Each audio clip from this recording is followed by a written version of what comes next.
Mesdames, Messieurs, peuple congolais, nous avons reçu un message venant d'un agent travaillant certainement au CNES. Le CNES, c'est le Centre national de sécurité. Autrement dit, les services secrets congolais, dont le patron est tout justement Jean-Dominique Okemba, le neveu du dictateur Sassou Nguesso. Mesdames, Messieurs, peuple congolais, je vais ici vous lire son message ainsi que le commentaire du collectif des résistants extérieurs à la dictature de Sassou. Mesdames, Messieurs, peuple congolais, voici son message. Mes chers frères et sœurs, je suis des vôtres évoluant dans les services de synthèse du CNES. Nos frères prisonniers politiques sont en danger de mort. En effet, le commandant Oba Aponou Destin vient de recevoir la mission d'éliminer les prisonniers politiques avec la promesse d'être nommé au grade de colonel en fin d'année 2017. Comment procéderait-il? Il a reçu d'un spécialiste rwandais un puissant poison que les agents frotteront aux mains et salueront chaque matin les prisonniers politiques et prioritairement le président élu, le général Jean-Marie Michel Mokoko. Et si par malheur les victimes portent leurs mains vers la bouche ou le nez, le poison va les détruire à petit feu. Comme ça, une fois libérés, ils aillent mourir à la maison. Que chacun fasse tout pour attirer l'attention de son parent, frère, époux et amis en prison afin qu'ils prennent des dispositions nécessaires. Voilà le message de cet agent. Mesdames, Messieurs, donc je vais ici vous lire naturellement le commentaire du collectif des résistants extérieurs à la dictature. Donc je suis en train de lire ce message. Voilà, donc ce message pour nous, pour ce collectif, bon, on a fait la synthèse de nos réactions. Bon, voilà, je vais lire la synthèse de ces réactions.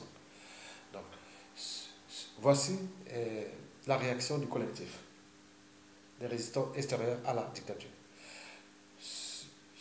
Je cite. Ce message concernant le plan d'assassinat des prisonniers politiques au Congo-Brazzaville est très troublant. Ce message est-il une alerte ou bien est-ce un moyen pour sonder l'opinion nationale afin de mettre ce plan à exécution? Manifestement, le dictateur Sassou Nguesso pense que la vie du général Jean-Marie Michel Mokoko, de Paulin Makaya, Jean Gwabi, du colonel Marcel Pika, Bananga Zala, Libongo Ngoka et bien d'autres prisonniers politiques ne vaut rien par rapport à la sienne.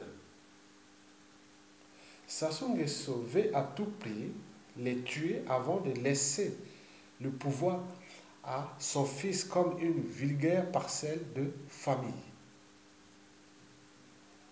On vous l'a jamais dit assez. Sassou cherche à tuer ces prisonniers politiques pour laisser le boulevard à Kiki qui va bientôt arriver au pouvoir. Au vu aux yeux de tous ces traîtres, tous ces lâches, tous ces Congolais civils et militaires.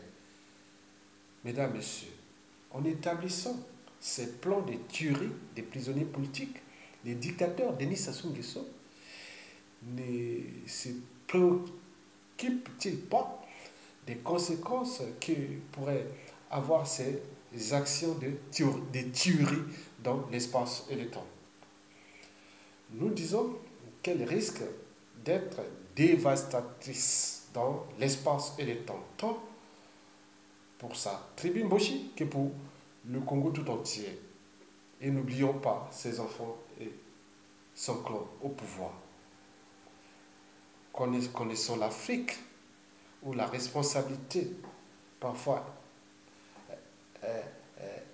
individuelle, n'existe pas. La responsabilité est parfois par association. Et l'Africain est généralement rancunier. Et la haine et le volcan est en dormance. Et on vous le répète tout le temps que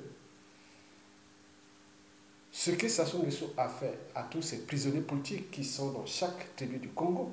Et oui, la haine est rentrée, oui, dans ces tribus-là, contre les Mboshi et les Sassou. Les divorces semblent être consommés. Est-ce que Sassou Nguesso a encore le temps de corriger ce divorce-là? Parce que Sassou n'est pas éternel. Sassou n'est pas éternel. Le peuple est éternel. Les tribulations sont éternelles. Et Sassou Nguesso a désormais des embrouilles avec 99% de la population congolaise. Cela veut dire qu'il a des embrouilles avec tout le peuple congolais. Et ce qui va arriver, déjà il a ouvert les fonds dans le nord, dans l'est et l'ouest, et au sud, n'en parlons pas, parce qu'ils sont en guet-apens, malgré tous ces gens qu'il a utilisés.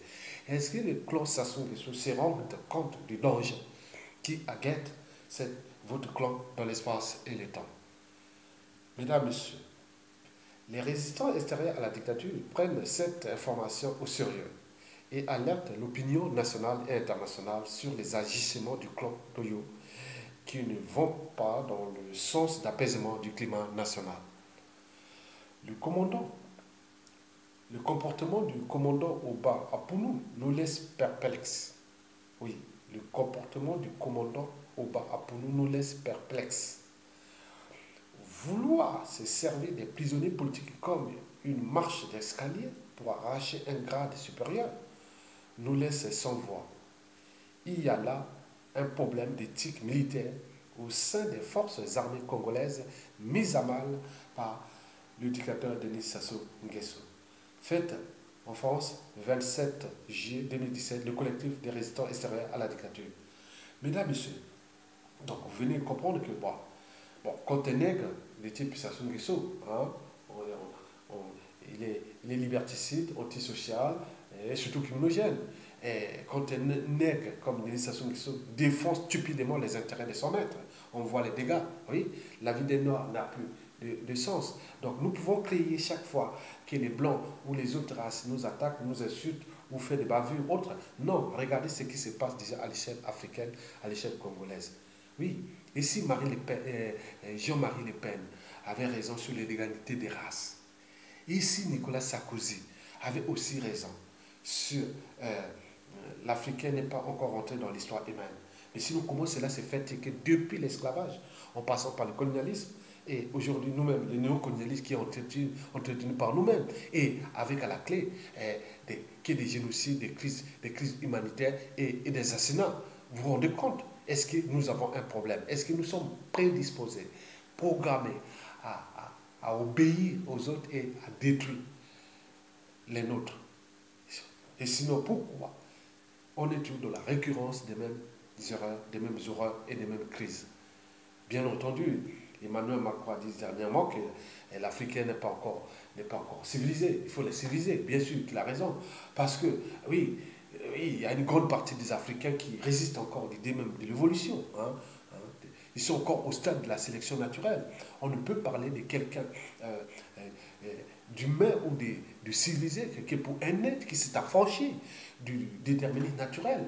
Cela veut dire quoi? Qu'il a franchi certaines barrières qui sont celles de la raison, celles de l'esprit critique, celles de la conscience et des valeurs morales. En ce qui concerne surtout le bien, la barrière entre le bien et le mal, la barrière entre le sens de l'intérêt général, la barrière entre le sens du bien commun, la barrière entre l'intégrité physique, le caractère sacré de la vie humaine, en cherchant toujours à faire ressortir ce caractère-là au niveau philosophique, politique et autres. Mais non, mais là, ils sont toujours comme si rien n'était, comme si nous étions encore à 40 000 ans avant Jésus-Christ.